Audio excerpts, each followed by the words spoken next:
ముఖ్యమంత్రి మేనమామగా చెప్పుకుంటున్న కమలాపురం ఎమ్మెల్యే రవీంద్రనాథ్ రెడ్డి గడిచిన 10 ఏళ్లలో చేసిన అభివృద్ధి శూన్యమని కమలాపురం తెలుగుదేశం అభ్యర్థి కృష్ణ చైతన్యరెడ్డి విమర్శించారు. తెదేపా హయాంలో ముస్లింల కోసం 28 కోట్ల రూపాయలతో హాజ్ హౌస్ నిర్మిస్తే వైకాపా ప్రభుత్వం విస్మరించిందని ఆగ్రహం వ్యక్తం చేశారు. తాను ఎమ్మెల్యేగా గెలిస్తే సాగునీటి రంగానికి ప్రథమ ప్రాధాన్యత ఇస్తానని చెబుతున్న కృష్ణ చైతన్యరెడ్డితో ఈటీవీ ముఖాముఖి. కమలాపురం నియోజకవర్గం తెలుగుదేశం పార్టీ అభ్యర్థిగా కృష్ణ చైతన్యరెడ్డి తొలిసారిగా ప్రత్యక్ష రాజకీయాల్లోకి అడుగుపెట్టి తన అదృష్టాన్ని పరీక్షించుకుంటున్నారు. ముఖ్యమంత్రి మేనమామ ప్రాతినిధ్యం వహిస్తున్నటువంటి కమలాపురం నియోజకవర్గంలోనే ఆయన్ని ఢీకొట్టడానికి ప్రయత్నాలు చేస్తున్నారు. ప్రస్తుతం మన దగ్గర చైతన్యరెడ్డి గారు మన దగ్గర ఉన్నారు. ఆయన అడిగి మరిన్ని విషయాలు తెలుసుకుందాం. అన్న, చెప్పండి, కమలాపురం నియోజకవర్గంలో దాదాపు 2 నెలల నుంచి కూడా ప్రచారం ముమ్మరంగా కొనసాగిస్తున్నారు. ప్రజల నుంచి స్పందన ఎట్లా ఉంది? కమలాపురం నియోజకవర్గంలో నాన్న కోసం అన్నప్పుడు నాన్న క్యాండిడేట్ అనుకున్నప్పుడు తిరుగుతూ ఉన్నాం. స్పందన చాలా అంటే ఎప్పుడూ లేనటువంటి విధంగా, ఇంతకుముందు మాకు ఇంతకుముందు 4-5 సార్లు నిలబడినప్పుడు ఎప్పుడూ లేనంత విధంగా రెస్పాన్స్ ఉంది. ఎలక్షన్స్ అనౌన్స్ చేయకముందు నుంచి కూడా ఆ వ్యతిరేకత వల్ల ప్రజా వ్యతిరేకం అంతా క్యాన్వాస్లోనే మాకు కనిపించేది. చాలా ముందంజలో ఉన్నామని చెప్పి అనుకుంటా ఉన్నాం. ఖచ్చితంగా ఇది చేయాల్సిందే, యువత కావాల్సిందే అన్నారు కాబట్టి దాని గురించి అందరం కూడా ఓకే చేసుకొని ముందుకు పోతాను. రెట్టింపు ఉత్సాహంతో పనిచేస్తున్నారు. కమలాపురం నియోజకవర్గంలో ముఖ్యమంత్రి మేనమామ అక్కడ వైసీపీ తరఫున పోటీ చేస్తున్నారు. 2 సార్లు గెలిచారు. 3ోసారి కూడా మేమే గెలుస్తామని ధీమా వ్యక్తం చేస్తున్నారు. ఆయన్ని ఓడించడానికి మీ దగ్గర ఉన్నటువంటి ప్రణాళిక ఏంటి? ముఖ్యమంత్రి మేనమామ అని అంటున్నారు కానీ అదే చెప్తున్నారు కదా, ఏ రోజు కూడా ఆయన నేను కమలాపురంకి ఇది చేస్తాను, నాకు ఓటేయండి అని అడిగిన రోజు లేదు. ఎంతసేపు ఉన్నా జగన్కు ఓటేయండి, జగన్ చేస్తాడు, జగన్ ఓటేయండి, జగన్ చేస్తాడు. కరెక్టే, జగనే చేసే సీఎం. కానీ కాన్స్టిట్యున్సీలో కూడా అతను ఏం చేయగలడు?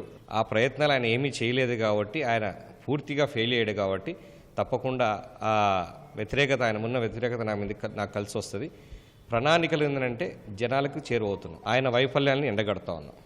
మేము ఇంతకుముందు చేసిన అభివృద్ధుల్ని, మేము ఓడిపోయినా కూడా ప్రభుత్వంలో ఉన్నప్పుడు ఏమేమి అభివృద్ధి చేశామని చెప్పి చెప్పుకుంటూ పోతా ఉన్నాం. ఎక్కడికి పోయినా చెప్పుకోవడానికి మాకు 10 ఉన్నాయి, ఆయనకు చెప్పుకోవడానికి 0.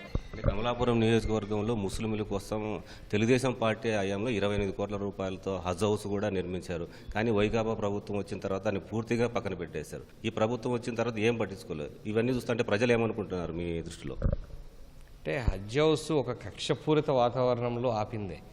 పూర్తి అయిపోయి దాన్ని ఓపెన్ చేసేదని కూడా దాన్ని వాడుకలోకి తీసుకురాకుండా కేవలం పేరు తెలుగుదేశానికి వస్తుంది హజ్ హౌస్ తీసుకుంటుంటే, రాష్ట్ర వ్యాప్తంగా ముస్లింలు ఇడికి వచ్చి ఈ హజ్ హౌస్ వాడుతూ ఉంటే తెలుగుదేశం వాళ్ళు కట్టించారన్న ఒక పేరు వస్తుందని చెప్పేసి ఒక నీచమైన ఆలోచనతో దాన్ని గవర్నమెంట్ బిల్డింగ్ని ఇప్పుడు ప్రజావేదికని ఎట్లా కూల్చారో, ఇది కూలిస్తే ముస్లింస్లో చెడ్డ పేరు వస్తుంది అని చెప్పి ఒక భావంతో కూల్చకుండా వదిలేశారు అంతే.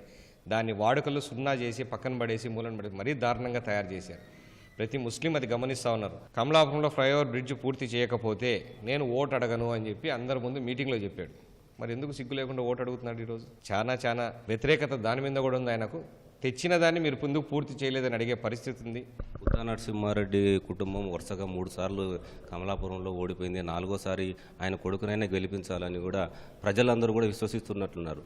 దాన్ని ఆ సింపతి వర్కౌట్ అవుతుంది అనుకుంటున్నారు? తప్పకుండా అదైతే సింపతి ఉంది. ఆయన ఎన్నిసార్లు ఓడిపోయినా కూడా ప్రజల్లోనే ఉన్నాడు.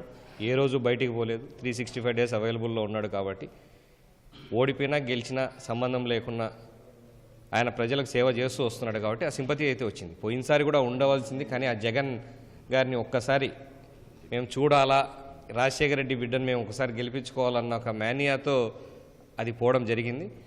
కాబట్టి ఈసారి ఆ పరిస్థితులు లేవు. ఈయన నరసింహారెడ్డి ఏం చేసినా కూడా ఇక్కడే ఉన్నాడు కదా, ప్రజల్లో మాకు సేవలు చేస్తున్నాడు కదా అని చెప్పి గుర్తించి ఆ సింపతి అయితే ఉంది. ఆ సింపతి నాకు కూడా క్యారీ అవుతుందని అనుకుంటున్నా. దాని సింపతి అనే దానికన్నా నమ్మకం అంటారు. చివరిగా చెప్పండి, మీరు కమలాపురం ఎమ్మెల్యేగా గెలిస్తే నియోజకవర్గానికి ఏం చేయాలనేటువంటి ప్రణాళిక పెట్టుకున్నారు? గాలేరు నగరి దగ్గర నుంచి దాంట్లో నుంచి పంట కాలువలు, సర్వరాయ సాగర్ నుంచి పంట కాలువలు ఇవి తీసి కమలాపురం కాన్స్టిట్యుయెన్సీలో ప్రతి ఎకరా నీరు అందించాలి. కేసీ కెనాల్ మరమ్మతులు చేపించేసి చెన్నూరు మండలంలో కూడా, ఎందుకంటే కేసీ కెనాల్ పెట్టుకొని మైలవరం నీళ్లు పెట్టుకొని పంటలు పండించుకోలేని దుర్భాగ్య పరిస్థితి. నీళ్లు వదలడంలా, ఎందుకంటే మరమ్మతులు జరగల. అవన్నీ కరెక్షన్ చేసి సాగునీరు మీద ఎక్కువగా కాన్సన్ట్రేట్ చేస్తాం. అలాగే ఇంటింటికి తాగునీరు అనేది మా మేనిఫెస్టోలో కూడా ఉంది. అది కూడా మా ధ్యేయం, ఇక్కడ ప్రతి ఊర్లో కూడా చేయాలని చెప్పేసి. ముఖ్యంగా ఇంకొకటి ఏంటంటే కొప్పర్తి టౌన్షిప్లో అభివృద్ధి చేసి ఎక్కువ ఇండస్ట్రీస్ తీసుకొచ్చి ఉద్యోగ అవకాశాలు కల్పించాలి. యువత, మా కాన్స్టిట్యున్సీలో ఉన్న యువత మా కాన్స్టిట్యున్సీ ఇంట్లో నిండే పోయి ఉద్యోగానికి పోయే అవకాశం కల్పించాలి. ఒక విజన్తో, ఒక ప్లాన్తో చేస్తాం. ఇది మేము అనుకుంటున్న ఫ్యూచర్ ప్రిపేర్నెస్ ఫర్ కమలాపురం. ఇది కమలాపురం తెలుగుదేశం పార్టీ అభ్యర్థి కృష్ణ చైతన్య రెడ్డి గారు చెప్తున్నటువంటి మాట. కెమెరామెన్ జగదీష్తో మురళి, ఈటీవీ న్యూస్, కడప.